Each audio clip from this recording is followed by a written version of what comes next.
Officiellement officieux et officieusement officiel. Welcome to Godio TV. Welcome to Godio TV. Godio TV, c'est toute une aventure. Microphone politique. Qui a dit quoi?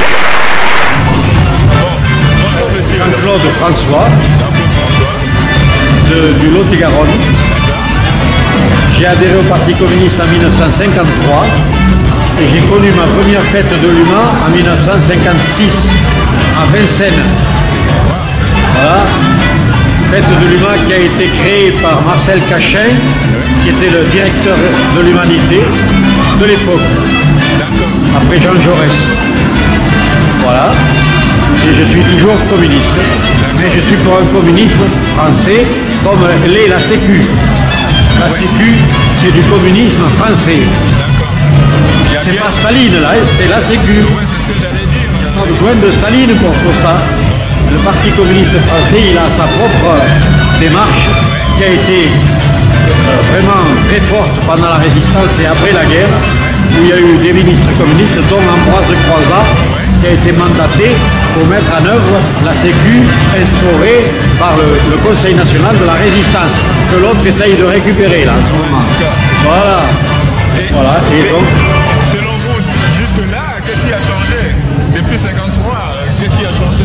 Le capitalisme a repris le dessus davantage, tout en étant dans une crise dont il ne peut pas sortir lui-même. Donc il n'y a que le peuple qui peut sortir du capitalisme pour se sortir d'affaires lui-même. Le peuple. Et quand je dis le peuple, les gens à la base. Il faut qu'ils se mettent tous comme ça, je sais pas si ça mais ça. Tous. Tous ensemble. Oui, la solidarité, la fraternité comme la fête de l'humain. On dit la fête de l'humanité, ça veut tout dire. En fait, moi je traduis la fête de la solidarité et la fête de l'humanité. Et la fête de la fraternité, pardon. Solidarité, fraternité. Tous ensemble. Oui, tous ensemble. Et en cotisant tous ensemble et en faisant en sorte que la Sécu ne soit plus gérée par n'importe qui, et notamment par le patronat, mais par des conseils d'administration issus de votes dans les usines, dans les bureaux et partout, où les salariés seraient majoritaires dans le conseil d'administration, dans chaque département. Comme ça a été au niveau de la libération, après la guerre, quand Ambroise Croizat a mis en place la Sécu. J'avais un copain à Fumel qui travaillait à Pont-à-Mousson et qui siégeait au conseil d'administration de la Sécu, de la première Sécu, et qui était d'une fierté quand il parlait de ces conseils d'administration. Je le vois là. Il est pauvre maintenant, il est mort, mais c'était formidable parce qu'il savait qu'il jouait un rôle majeur en tant que délégué au conseil d'administration de la Sécu. Ça c'est du communisme français. Et on peut faire ça à tous les niveaux, des coopératives, etc., pour sortir des griffes du grand capital, de la grande finance. Mais depuis quand vous avez pensé communiste français? Depuis quand vous avez essayé de vous détacher? Depuis que ma mère, quand elle voyait le facteur arriver au moment des allocations familiales qui venaient d'être doublées par Ambroise Croizat, faisait briller ses yeux et elle défendait Ambroise Croizat bec et ongle. Elle disait alors là, lui, parce qu'à l'époque le facteur portait de l'argent en espèces. Donc on était 7 enfants. Oui, 7 enfants. Donc il y avait, pour les allocations familiales, on était à la ferme, dans une ferme. C'était capital d'avoir des allocations familiales doublées. C'est formidable. Et ça, c'est avec un ministre communiste. Ça, c'est le communisme français. Voilà, Oui, ce que je voulais dire, bon, jusque-là, qu'est-ce qui n'a pas fonctionné pour que vous... Pardon, répète. Qu'est-ce qui n'a pas fonctionné? Parce que vous êtes resté toujours dans l'opposition. Le soi-disant communisme en Union soviétique, qui était une tentative, mais d'en haut, qui ne pouvait pas marcher, a été jusqu'à Staline et qui a fait une dictature et qui a trahi et caricaturé complètement l'idée communiste. Ça n'avait rien de communiste. Et tous les membres du comité central qui l'a fait fusiller, les a fait fusiller. 136 membres du comité central qui l'a fait fusiller parce qu'ils n'étaient pas d'accord avec lui. Alors on parle, c'est pas du communisme ça, c'est n'importe quoi ce qu'il faut dire. Alors moi je pense que pour sortir de tout ce qui se passe en ce moment, c'est pas le fascisme comme en Italie où ça peut se passer dimanche prochain, ou au Brésil, où peut-être ça peut revenir à l'endroit, parce que là c'est à l'envers avec Bolsonaro. C'est le capitalisme incapable de faire autre chose que de faire de la misère. Voilà, il n'y a pas de solution pour sortir de la situation présente. Plus il prend des mesures, plus ça enfonce les pays dans la crise. Donc nous on pense qu'il faut que ce soit les gens eux-mêmes qui se prennent en main, vraiment, comme ça a été après la guerre, qu'on a été vraiment avec les ministres qu'il y a eu sous De Gaulle, avec De Gaulle. C'était pas du tout exclusif. C'était des ministres qui étaient mandatés par, en quelque sorte, la résistance et le nombre de fusillés qu'il y avait eu au Parti communiste. Il avait du poids, là, le Parti communiste. Bon, aujourd'hui, il en a perdu énormément. Et voilà ce qui se passe. Quand le Parti communiste descend, le fascisme monte. Vous avez vu en Italie, le Parti communiste l'a sombré. C'est le fascisme qui monte au Brésil. Ils ont fait passer Lula pour un menteur et un tricheur, avec un procès complètement truqué. Maintenant c'est avéré ça. Et Lula va peut-être le battre de nouveau à Bolsonaro. Et je l'espère. Enfin bon, les peuples vont se récupérer, se rattraper, j'espère. Se rattraper pour sortir du capitalisme.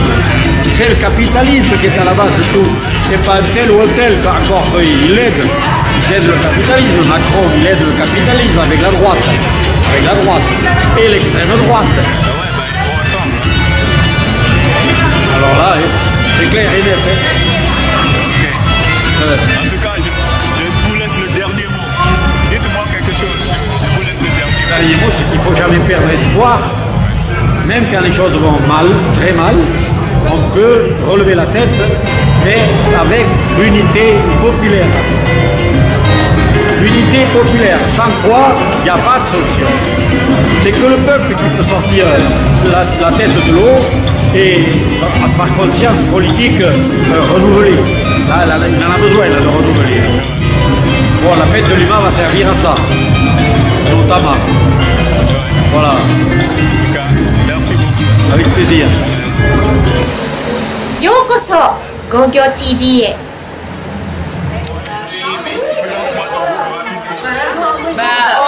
On a le groupe Ivanova de Saint-Pétersbourg. On va jouer à Paris ce soir et c'était magnifique. C'était juste pour savoir ça.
Bisseo Grégoire. Bisseo Grégoire. Ouais.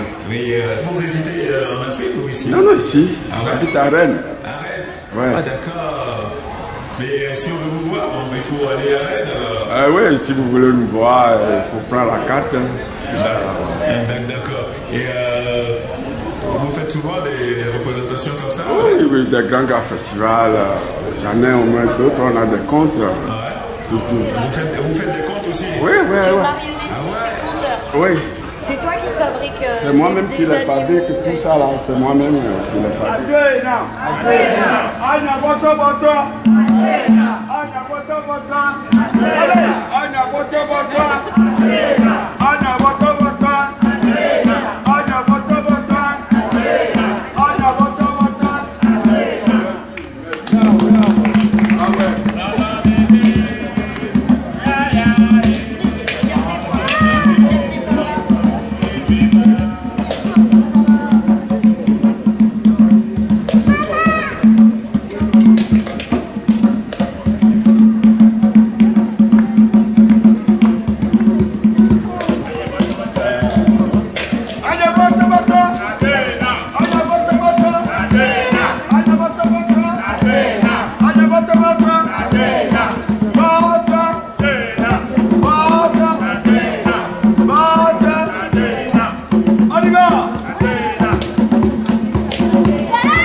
essentiellement des choses qui viennent du peuple en fait.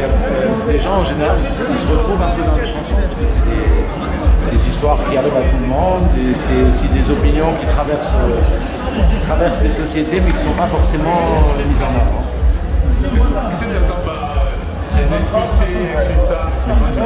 Non, je parle de ça, excusez-moi, je suis en train d'interview. En fait, j'aime bien prendre le contre-pied du discours politique parce que je le trouve aussi absurde que lâche. Et je trouve que c'est bien de ne pas prendre ça au sérieux et de profiter d'être sur scène pour apostropher ça. Il y a tellement de choses à apostropher que si je m'y mets vraiment, il n'y a plus de chansons. Il n'y a plus de musique, il y a tellement de choses à dire. Hein? On est des frères. On doit tous partir, les leaders et s'énervent. Qu'est-ce qu'on fait? Tout le peuple, n'obéissez jamais. Il ne faut jamais obéir. Il faut prendre les décisions. De toute façon, c'est fini la démocratie, apparemment c'est périmé. Donc maintenant, autocratie maintenant, mais autocratie de chacun. Pas autocratie des groupes.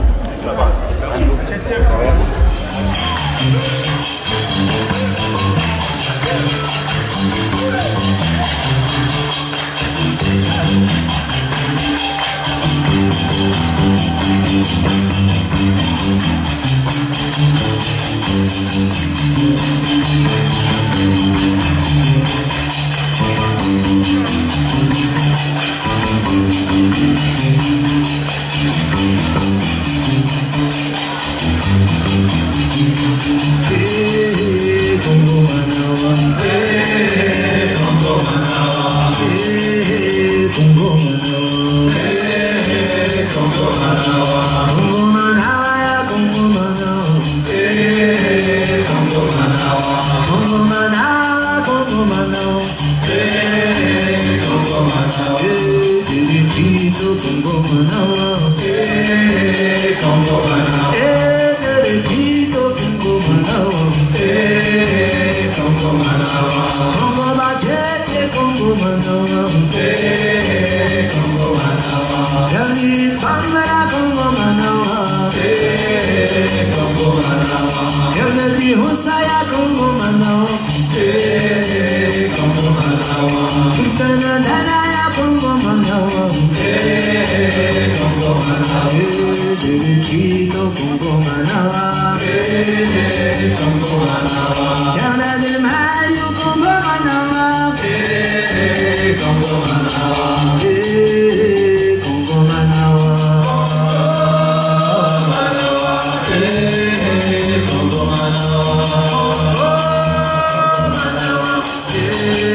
Mario. Et tu es batteur, c'est ça? C'est ça.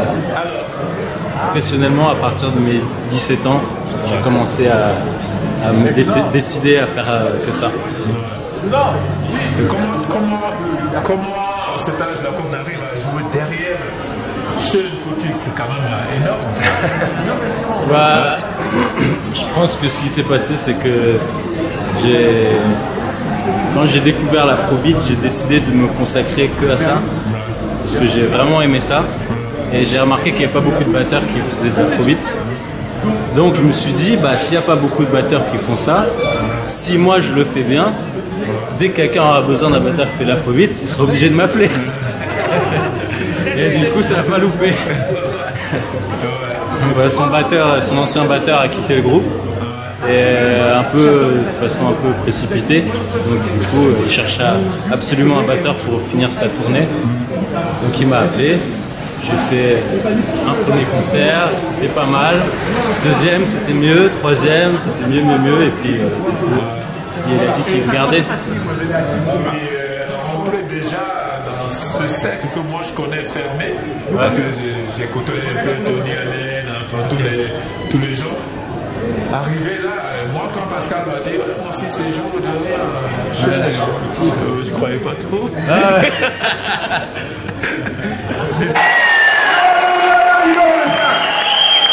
You don't understand. You don't understand.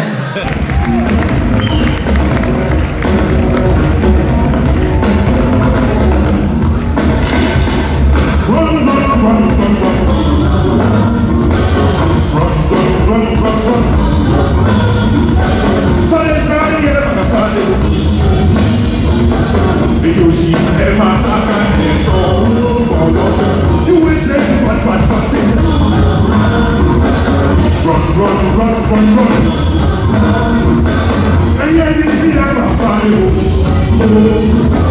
And Yoshi, Emma, Saka. You will get to bad things. Run, run, run, run, run. And yeah, this be Emma, Saka.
parallèle.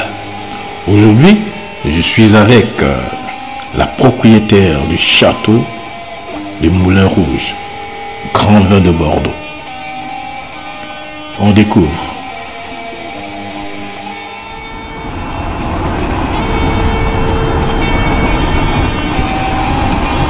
Alors, Grand Vin de Bordeaux. Nous sommes au château du Moulin Rouge avec la propriétaire, Madame Laurence Ribeiro, qui nous parle de son entreprise. On l'écoute. Comment vous l'appelez? Moi, Oui. Laurence Ribeiro. Laurence Ribeiro. Pelon épouse Ribeiro. Donc oui, c'est la récolte 2021 de Château du Moulin Rouge qui est en élevage barrique. Ces barriques, elles sont renouvelées par tiers tous les ans. Et en fait, pendant un an, donc de décembre à décembre, nos vins sont logés en barrique et c'est le principe d'une micro-oxygénation, c'est-à-dire l'échange entre l'air, le bois et le vin. Donc pendant un an, les tanins du vin et les tanins du bois vont avoir le temps de se mélanger entre eux pour déjà fixer ce côté boisé, toasté et ainsi boiser les vins. D'accord. Donc en décembre 2022, ce 2021 va être remonté dans les grandes cuves du cuvier. En février, il va être collé avec de l'albumine d'œuf. Donc tout ça, ça n'a plus de secret pour vous, je vous ai déjà expliqué. Et la sortie de colle se fera 2 mois après et la mise en bouteille sera faite en juin-juillet de l'année prochaine. Donc en fait, c'est toujours 21 mois après la récolte. D'accord. Ce n'est pas que dans les fûts qu'on conserve le vin. Non, alors les barriques, bien sûr, c'est un plus. C'est un peu, c'est un complément quasiment indispensable, mais effectivement, le problème c'est le prix. Donc, sur des vins un petit peu vendus un petit peu moins cher, eh bien, on va boiser ces vins en cuve, dans des cuves en béton, en ajoutant des stèves. En fait, ce sont des douelles de chêne qui sont les mêmes que celles qui ont été utilisées pour refaire ces barriques. C'est pas utile de les cintrer, elles sont plates, et on les immerge dans les cuves, et ainsi les vins sont boisés. Mais c'est un boisé qui est différent, parce que c'est moins puissant, et il manque un petit peu d'oxygénation que l'on a dans la barrique. D'accord. La saison. Oui. Quel impact ça a sur votre culture aujourd'hui? Mais écoutez, pour l'instant, on attend la pluie. Voilà. Mais vous savez, la vigne est malgré tout une plante qui a un racinaire très profond, donc elle va chercher sa nourriture au fond. Vous avez vu, on a des sols qui sont très pauvres, avec beaucoup de graves, de sable, de cailloux, donc elle va chercher sa nourriture. Et on a pour principe de dire que plus la vigne souffre, meilleur elle va faire, les raisins seront meilleurs si elle a un peu souffert. Mais malgré tout, bon, ce que l'on a peur avec cette sécheresse, c'est que les baies restent petites et qu'il n'y ait pas de jus, parce que s'il n'y a que les peaux et les pépins, ça ne va pas faire beaucoup de vin. Merci. C'est ça. Ouais. Merci beaucoup. J'en mets en marche? Oui. Allez, on y va, c'est parti. Ah, ça, c'est la machine qui fait quoi exactement? Alors, elle habille les bouteilles. En fait, c'est l'habillage. C'est-à-dire que vous allez voir, elle va poser la capsule, elle va la sertir, elle va poser l'étiquette, la contre-étiquette et la médaille. Et au bout, on aura la bouteille qui sera habillée. D'accord. On va se mettre là-bas pour les toucher un petit peu. Après, si vous voulez bien voir, c'est de l'autre côté aussi.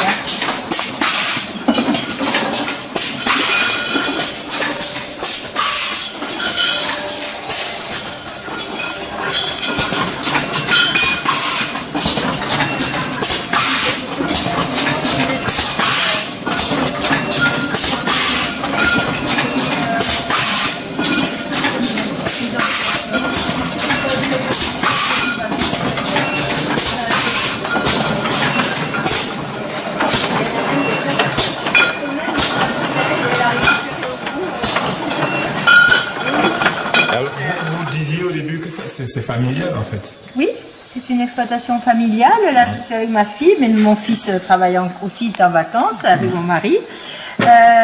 et puis donc moi j'ai travaillé quand j'étais jeune. Je travaillais avec mes grands-parents et mes parents. Mon mari nous a rejoints dans les années 1984. Il a fait toute sa carrière avec nous. Voilà, on est là depuis assez longtemps. On a des actes sur parchemin de 1739. Donc vous voyez, c'est pas tout récent. C'est une aventure familiale et puis comment dire, c'est quelque chose dans lequel on s'investit. Voilà. Bien sûr. Voilà, mais pourquoi ça porte le nom de château Moulin Rouge? Bien parce qu'on a sur la propriété une parcelle de terre qui s'appelle le lieu-dit le Moulin Rouge. Et il y a encore le moulin qui est là, qui a été construit en 1732. Et donc mes ancêtres ont pris ce nom.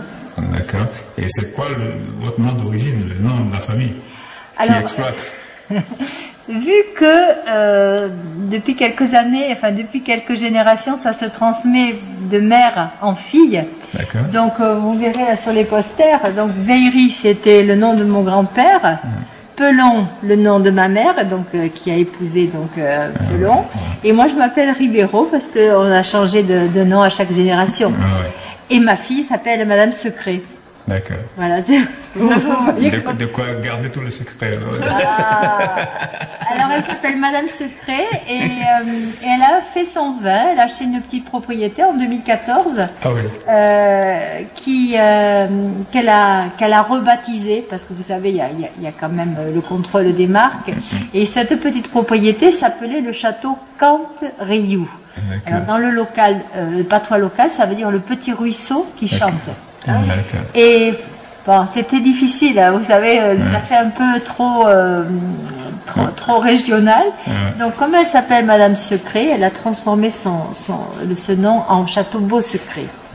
Et la particularité de ce vin, c'est qu'elle le mène en vegan depuis le millésime 2016. Au lieu d'être clarifié avec de l'albumine d'œuf, et clarifié avec de la protéine de pomme de terre. Et du coup, il n'y a aucun entrant d'origine animale qui vient dans la fabrication, l'élaboration. Même la colle qu'elle utilise pour les étiquettes, il n'y a pas de porc. Ah, mais dans le bio, on peut dire ça. Non, c'est pas bio, mais c'est vegan. C'est en fait qu'il n'y a aucune exploitation animale dans Alors, bon, je pense que c'est une petite fenêtre, mais bon, en France, vous savez, on n'est pas prêt à se passer de manger de viande. Et ça, c'est sûr. Voilà, il y a quand même quelques restaurants ou des gens qui... ou des gens qui en achètent, mais c'est marrant parce que le profil, c'est on va acheter une ou deux bouteilles pour la petite fille, c'est souvent les filles dans le créneau 18-20 ans, pour la petite fille qui est végane. Alors voilà. Et puis après, ça complète la gamme des vins parce qu'on a Château du Moulin Rouge qui est le cru bourgeois supérieur. On a un second vin qui s'appelle l'Écuyer du Moulin Rouge. On a Château Beau Secret. On a du rosé. On a du Bordeaux supérieur. Et aussi, ils préparent un nouveau produit. C'est un 100% Merlot. Voilà, qui s'appelle Rendez-vous sur la Presqu'île. C'est la nouveauté.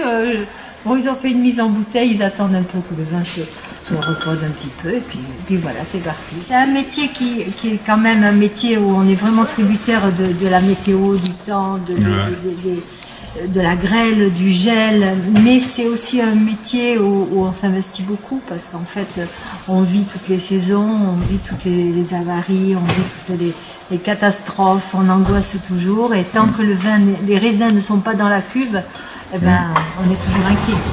Je pense qu'il y a quelques similitudes entre 2022 et 1976 où on a eu un été assez sec. C'était un joli millésime. Maintenant, tout dépendra de la fin de... Vous savez, il se peut que tout d'un coup il se mette à pleuvoir, il se peut que tout d'un coup on ait un orage avec de la grêle. Vous savez, on n'est jamais à l'abri. C'est tous les gens qui vivent regardez maintenant les gens qui ont le maïs. Les maïs sont tout desséchés. Donc c'est vrai que c'est compliqué. Voilà, vous voulez goûter quelque chose? Alors, je vous propose de goûter. Non, il faudrait commencer par 19. Voilà, on est... Et en même temps, ça va être intéressant pour vous de voir la différence entre ce vin qui est élevé en barrique et l'autre qui est élevé sur des douelles du chêne. Mais c'est deux terroirs différents, hein. Mais ça peut être intéressant. Alors, moi, je vais vous dire ce que je pense. Je pense que c'est des vins qu'il faudrait commencer à boire dans 2-3 ans. Et ce sont surtout des vins qui, à ce jour, sont déséquilibrés. C'est-à-dire que vous allez élever les tanins du bois, les tanins du vin, le fruit. Et tout ça, c'est encore séparé. Et puis avec le temps, mais tout ça, ça va s'homogénéiser pour donner des choses complexes. C'est pour ça, 5-6 ans, c'est le bon moment pour commencer à boire les vins. Parce qu'on est ici dans le Médoc. Donc on est dans une région où on a eu notre réputation parce qu'on faisait des vins de longue garde. Ouais. Et si donc on continue à avoir du Cabernet Sauvignon qui va donner la charpente et la structure. On continue à utiliser des barriques de chêne qui vont boiser, mais qui vont aussi donner des tanins boisés. Et tout ça faisant, on fait des vins structurés qu'il faut attendre. Alors, les vins, avant de les mettre en bouteille, on va les clarifier, c'est-à-dire pour éviter qu'il y ait du dépôt au fond de la bouteille, on va mélanger de l'albumine d'œuf avec le vin et ça va faire comme une réaction mécanique, si vous voulez, comme un voile qui va descendre et qui va entraîner avec lui les impuretés en suspension. Et donc, 2 mois et demi après ce collage avec du blanc d'œuf, donc de l'albumine d'œuf, on enlève cette albumine qui est chargée d'impuretés et les vins sont prêts pour la mise en bouteille. Ils sont brillants, ils sont nets et on peut ainsi les embouteiller. Alors bien sûr, au bout de 7, 8 ans, 10 ans, il y aura toujours un petit peu de dépôt parce que les vins c'est naturel, ça vit. Hein. Donc il y aura un petit peu de dépôt, mais beaucoup moins. Et pour la petite anecdote, si vous avez... est-ce que vous connaissez le cannelé de Bordeaux, le petit gâteau? Oui. Voilà. Oui. Donc c'est notre pratique de travail, de clarification du vin qui a donné naissance à ces petits gâteaux.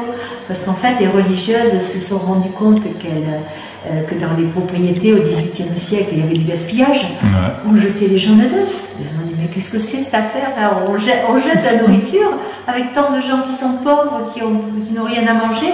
Donc elle collectait les jaunes d'œufs dans les propriétés, elle y ajoutait un peu de sucre, un petit peu de rhum, et elle faisait cuire ça et le donnait aux gens qui étaient démunis, qui avaient besoin de manger. Et elle les faisait cuire dans des petits torchons, toiles de jute que l'on utilisait pour fermer les barriques. Et c'est ça qui a donné son petit côté ondulé. Voilà, c'est la jolie histoire des cannelés. Une jolie histoire. Voilà, c'est une petite histoire sympathique qui donc partait d'un très bon sentiment. Voilà. Alors c'est aussi une volonté, c'est-à-dire que Beau Secret n'a pas une vocation à être un vin de très très longue garde, alors que Château du Moulin Rouge, c'est vraiment la sélection de ce que l'on a de meilleur sur la propriété de Château du Moulin Rouge, parce que là on fait une sélection à peu près de 50 à 55% de notre production. À 55% de notre production. Donc forcément, c'est ce qu'on a de plus puissant, de plus structuré, de plus tannique que l'on va mettre dans cette bouteille de Château du Moulin Rouge. The place is good for you? Yes. Thank you.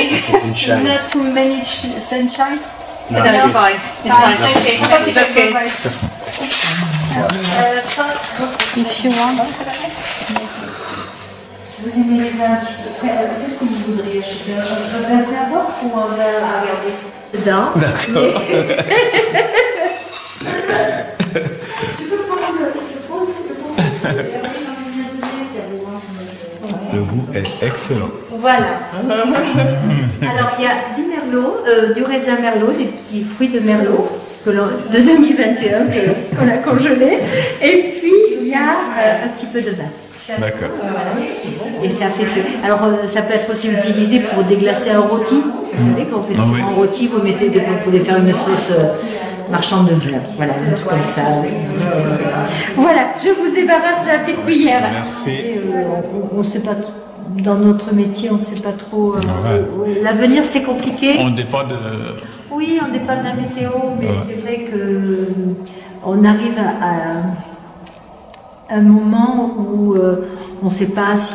Bon, là, les enfants ont repris, on est contents. Hein, voilà, les deux, ils ont été d'accord pour reprendre, donc ils sont complémentaires. Ma fille, elle est à la culture, donc elle s'occupe de tout ce qui est production de tout ce qui concerne la vigne. Puisque c'est son métier, elle est ingénieure agronome, donc c'est son métier, et elle s'occupe des salariés, de manager, et elle est dans la polyvalence, donc vous voyez, elle est là, mais tout à l'heure elle faisait la comptabilité, et puis demain elle fera du commercial. Et puis mon fils, lui, il a une formation commerciale, mais lui aussi il est dans la polyvalence, donc il est toché, il vinifie, voilà, donc on est tous un peu, on touche partout, on est partout et nulle part. Les banques, les assurances, les grands groupes comme Bouygues, comme Pinot, ont investi un petit peu d'argent. Après, il reste encore des exploitations familiales, notamment dans notre gamme de produits, dans les crus bourgeois, dans les crus artisans et dans les exploitations qui n'appartiennent pas à ces familles-là. Il y en a encore. Oui. Oui. Le problème, c'est au moment des successions, il faut que les enfants aillent dans le même sens, parce que, en admettant qu'un de mes deux enfants n'ait pas été intéressé, il aurait fallu vendre la moitié de la propriété, et après, c'est plus viable. Donc, il faut aller dans un même sens aussi. Voilà, mais... Et puis c'est sûr que si on a 7-8 enfants, c'est encore plus compliqué. Bon, nous on s'est arrêté à 2. C'est plus facile à gérer. Oui, et la particularité, c'est qu'ils sont nés le même jour. Ils sont nés en plein milieu des vendanges, le 30 septembre, à 5 ans d'intervalle. Le même jour, à la même heure, et en 2 années où il pleuvait tout le temps, c'était 87 et 90. L'abondance donc pour la famille. Enfin, il y avait du raisin, mais bon, c'était pas l'année du siècle. Voilà. Donc c'est vrai que c'était des, comment dire, ce sont des petits vendangeurs. Et vous travaillez sur combien d'hectares de vignes pour produire ça à l'année? 26 hectares. 26 hectares. Voilà. Ils sont le long de la D2, là, quand vous allez repartir sur Pauillac, de chaque côté, c'est notre vignoble.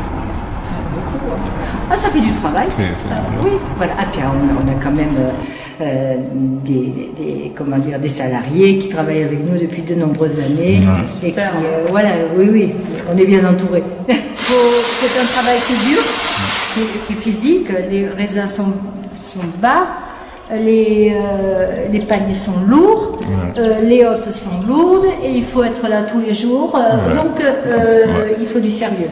Et c'est vrai que les jeunes, c'est un peu compliqué, c'est un jour je viens, un jour je viens pas. Pour les vendanges, ça marche pas comme ça. On s'engage et on vient tous les jours. Vous ne pouvez pas travailler si un jour vous avez 30 personnes et le lendemain vous n'en avez que 17. C'est pas possible. C'est pas possible. Donc nous, on travaille avec des personnes qui viennent depuis une trentaine d'années, qui sont d'origine gitane, qui viennent de Mont-de-Marsan et Saint-Paul-les-Dax. C'est des familles qui arrivent. Alors, il y a les vieux, puis il y a les demi, puis il y a les jeunes. Et donc, tout ça, ça fait un ensemble. Et quand les jeunes dérogent à leur devoir, les parents sont là pour remettre dans le bon sens. Voilà. Non, c'est bien, et s'entraident. L'avantage du travail en famille, c'est que les gens s'entraident, parce que vous pouvez un jour avoir un mou, ou être fatigué, avoir mal dormi. Donc on s'entraide. Voilà. Voilà ce que j'avais à vous expliquer. Ok, merci.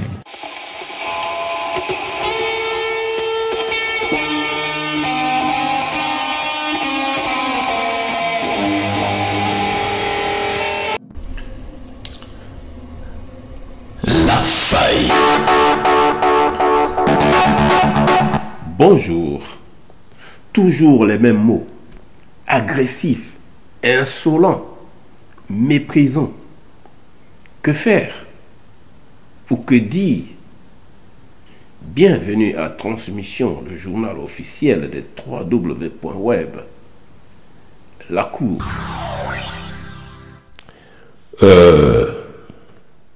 Le meilleur moyen de secouer les consciences, pour ceux qui en ont, face à l'arrogance, c'est le silence.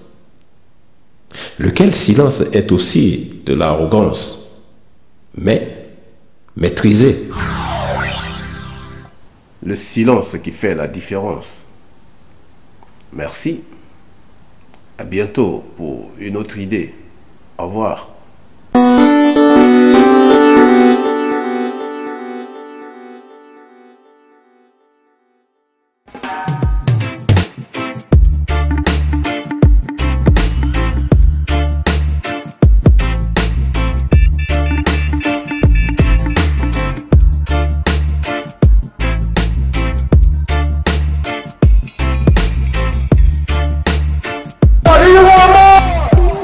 Bonjour, c'est Loana pour notre mini-festival reggae.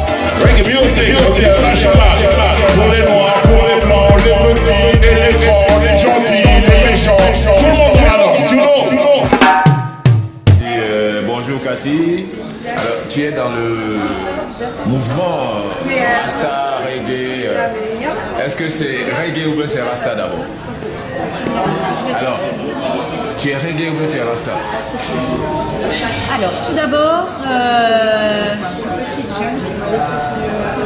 le reggae, c'est arrivé surtout par les émissions de radio à Toulouse, Canal Sud, dans les années 80, 1980, ou peut-être 79, mais 80 surtout. Je connaissais Bob Marley. À 13 ans, je kiffais l'album Kaya. À 11 ans, je suis tombée sur la chanson sur Zimbabwe. Là. Ben, c'est Zimbabwe. Voilà, là, ça a été... mais c'est surtout à 18 ans. J'étais au lycée. Et Canal Sud, à Toulouse, par Sister Anne. Et vers minuit un soir, je tourne la radio, je tombe sur du reggae, quoi. Et à partir de là, tous les samedis soirs, je dois avoir aujourd'hui une boîte entière de cassettes qui datent des années 80. J'ai commencé à écouter le reggae, mais c'était Roots, Burning Spear, Culture, Turtosh, comment ils s'appelaient, Sugar My Note, mais plein. J'ai commencé comme ça à connaître tous ces groupes roots de l'époque, bon, sans oublier Marley, Tosh, etc. quoi, les Wailers. Il y avait une équipe formidable sur cette radio, et peut-être de minuit à 6 h du matin. Et puis voilà, ça a commencé comme ça. Et en même temps, comme c'était surtout du roots, il y avait un message spirituel. Et je parle anglais, que je comprenais très bien. Ça, voilà, c'est parti de là aussi. Donc c'est du reggae qui est arrivé au Rasta. J'avais 18 ans, je n'ai plus 18 ans. Ouais, t'avais 18 ans, on était en 80? On était en 80. Aujourd'hui on est en 2019. Ok, et donc c'est toujours là. Donc tu es arrivé, c'est par le reggae que tu es arrivé au Rasta? Oui, parce qu'après, en écoutant ces messages qui étaient quand même spirituels. Bon, il y a l'Afrique, il y a l'histoire de la Jamaïque. Donc après, tu lis des livres, Bon, à l'époque, on n'avait pas tout ce qu'on a aujourd'hui sur Internet. Mais à l'époque, voilà, c'était les cassettes vidéo avec les Sunsplash.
À bientôt sur Gojo TV.